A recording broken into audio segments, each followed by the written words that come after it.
All my gigs gone. Really? Everything's gone. But now that they've changed face, you know, I do you don't feel know, like bro. you regain your, I don't have no. I'm just tired of people playing with me. There's something about Tiffany Haddish's recent moves that feels different. Calculated, direct, and finally unfiltered. The Tiffany who used to crack jokes and play nice seems gone. Now she's stepping out of Hollywood's carefully controlled narrative, and she's calling out one of the biggest names in the industry, Tyler Perry. It all started with a simple yet telling moment. Tiffany, standing in front of a crowd, casually dropped a story. She talked about buying someone a car, almost like a reward, but then she made it painfully clear. Hollywood will buy you a car. They'll buy you shiny things, but they won't give you what you're really worth. She referenced the movie Cadillac Records to drive the point home. I'll keep buying you a car, but I won't give you what you're worth. The message? Don't fall for the gifts. Look at the bigger picture. Tiffany seemed to realize that sometimes when people appear too good to be true, they are. The more she spoke, the more it became obvious that she wasn't just throwing shade. She was talking about her own story, about someone she once trusted, about Tyler Perry, and slowly, she began to pull back the curtain on what really happened. Tiffany opened up about a deal that never paid her. She was supposed to receive $1,200 for a film, but according to her, the payment never came. It was an independent project, so there wasn't much she could legally do, but the bitterness was there. The memory stuck with her, and it was the first sign that things weren't as perfect behind the scenes as they seemed. What's more telling is the timing. Tiffany's remarks aren't random. They feel intentional, like they've been sitting inside her for years, waiting to finally break loose. And maybe now that Tyler Perry is facing serious legal heat, she feels it's the right time to speak. See, Tiffany didn't just lose a paycheck. She lost something far more valuable. She lost trust. And when her life was flipped upside down during a public lawsuit a few years back, it was Tyler Perry's silence that cut the deepest. The lawsuit accused Tiffany and comedian Aries Spears of misconduct, involving 2 minors.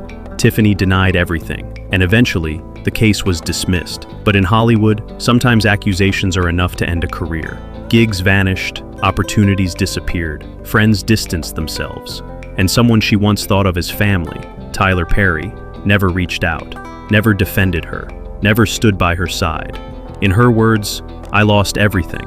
All my gigs gone. Everything's gone." Even after clearing her name, she found herself completely alone. The silence from Perry wasn't just hurtful, it was deafening.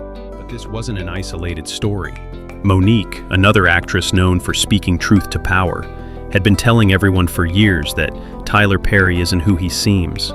She warned that Perry uses black actors when it benefits him, but turns his back when they need him most. Monique had lived it. After her Oscar-winning performance in Precious, she claimed she was blackballed. But in her words, it wasn't really blackballing, it was something worse. "I was whiteballed by some black men who have no balls." Monique never held back when it came to calling out Tyler Perry, Oprah Winfrey, and Lee Daniels for what she believed was industry betrayal. She said they love to tell black women to be quiet, to stop complaining, to accept less, and when those women stand up, they get shut out. Tiffany Haddish's story sounds eerily familiar, but Perry's troubles don't stop there. Behind the smiles, behind the family-friendly empire, there's a deeper layer. Years back, Perry fired 4 black writers from his hit show House of Pain. Why? Because they wanted to join a union. Perry's studio didn't want to sign the contract that would have given those writers basic protections like healthcare and pensions. Instead, they were shown the door. Perry later claimed he writes everything himself, a line that sounded more like a defense than the truth. The union clashes didn't end there. SAG and Actors Equity later banned their members from performing in Perry's stage plays because of his refusal to sign union agreements. The pattern? Control, profit, silence. And then actor Terry Crews stepped into the mix. He casually dropped a detail that turned heads. He said he never even spoke to Tyler Perry, but he saw him once, at a Diddy party. "You were having a glorious time." That might have seemed like a throwaway comment, but it became a lot more interesting when Diddy's own legal troubles exploded. Suddenly, people started wondering who else could be involved. Terry Crews said Tyler Perry is connected to probably everyone I know in the business. Is that just networking? Or is it something else? When Tiffany talked about the early days of her career, it became clear that Tyler Perry wasn't the only one who tried to take advantage of her. She shared that when she was homeless and desperate, people from the Church of Scientology approached her. Back then, she barely had a roof over her head.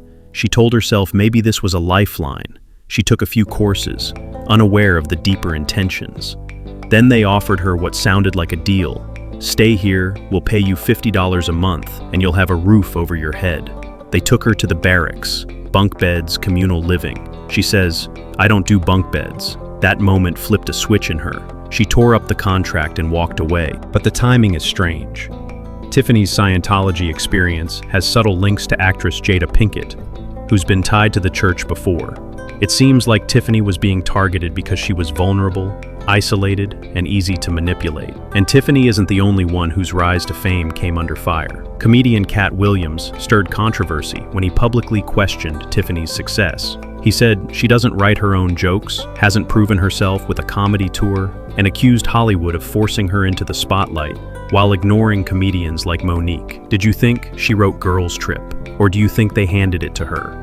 It was brutal. But now, years later, some people wonder if Kat was onto something. Tiffany's journey hasn't been smooth.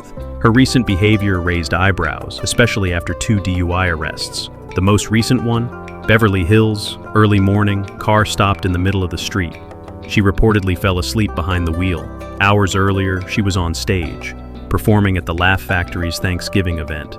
When asked about it, she cracked a joke. "My prayers for a man in uniform were answered." It was eerily similar to the joke she made after her first DUI in Georgia, back in 2022. She told Jimmy Fallon, "I've been praying to God to send me a man, and he sent me 4 in uniform." At first, it seemed like Tiffany was brushing off the incident with humor, but later she admitted she needed help. She needed to find balance and learn how to set boundaries. Even as she tried to rebuild her life, Tiffany was still venting her frustration.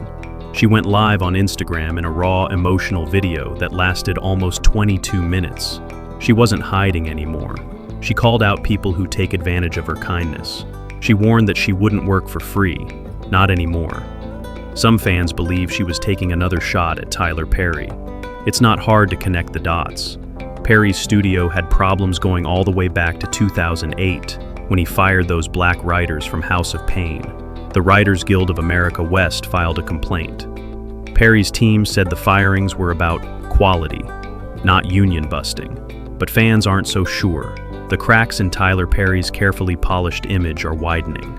Tiffany's recent revelations aren't just random outbursts. They're gasoline on an already raging fire. For years, Perry was celebrated as a kingmaker in Hollywood, especially within the black community. But Tiffany's story, Monique's battles, the writers he dismissed, they all point to something else. A pattern, a system. A game where the powerful pull the strings, and everyone else is disposable. And just when rumors began circulating about Tyler Perry being linked to shady human trafficking circles, Perry suddenly appeared in a public service announcement about human trafficking. The timing? Suspicious.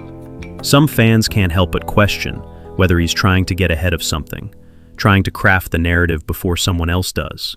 Human trafficking is a crime that hides in plain sight. It happens in communities where people think they're safe. It's been said that Perry's PSA felt a little too perfectly timed, as if he wanted to distance himself before the whispers became headlines. Is this just a coincidence, or are we seeing the beginning of something much bigger?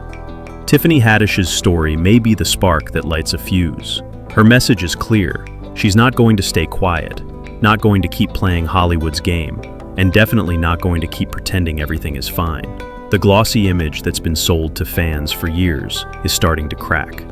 And with more stars like Tiffany stepping forward, what's waiting on the other side might be far darker and far more widespread than anyone's ready to admit. The industry is watching, the fans are watching, and maybe, just maybe, the walls are starting to close in. This isn't over, not even close.